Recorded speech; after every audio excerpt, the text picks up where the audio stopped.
Hi, everybody. Dr. Gil Tippy.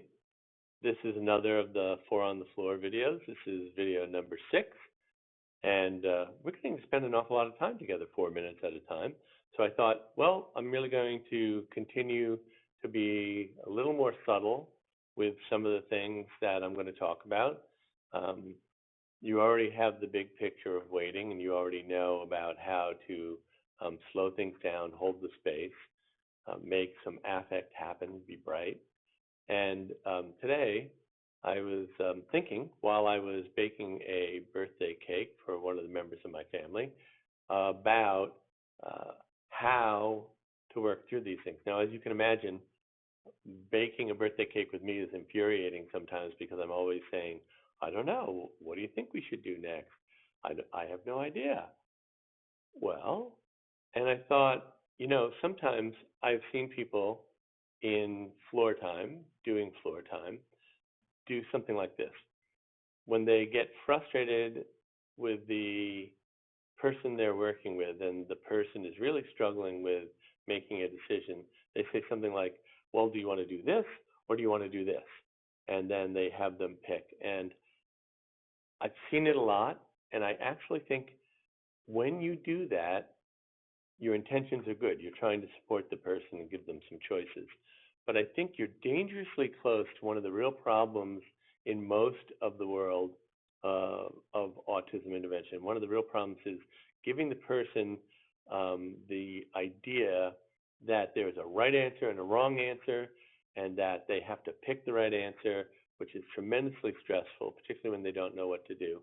And you have gotten yourself in a position where you are doing sort of the same thing. So while I was baking the cake, I was thinking, I really don't want to do, okay, this option or that option, because then it becomes this false dichotomous choice. And most of the choices in the world are not dichotomous. So I think probably what I would do when a person is really stuck, you're cooking with them, you're cleaning the house with them, whatever you're doing, washing the car, when they're really stuck, instead of saying, should we do this or should we do that? I would say something, a subtle variation of that, which is something like, well, I can think of a lot of different ways to do that. And here are some of the ways I think we could do it.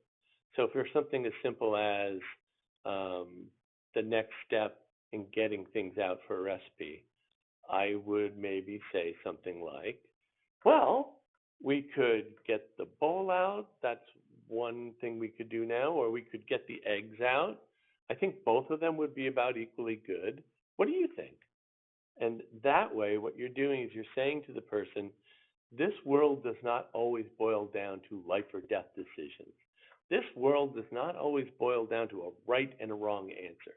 There are a million different solutions to a problem, a lot of ways to get to the right answer, and you can do things in different order, and you can try experiments, and you can make mistakes, and it will all be okay.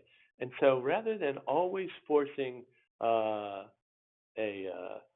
choice on someone between right and wrong, I would say there are a lot of different options here, many different ways to go.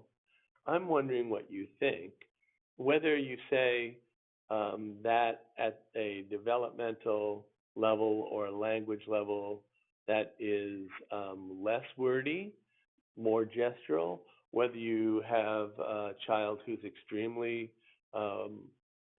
fluent with language but has trouble with comprehension, you'll know how to word it. But this is just a simple tip today.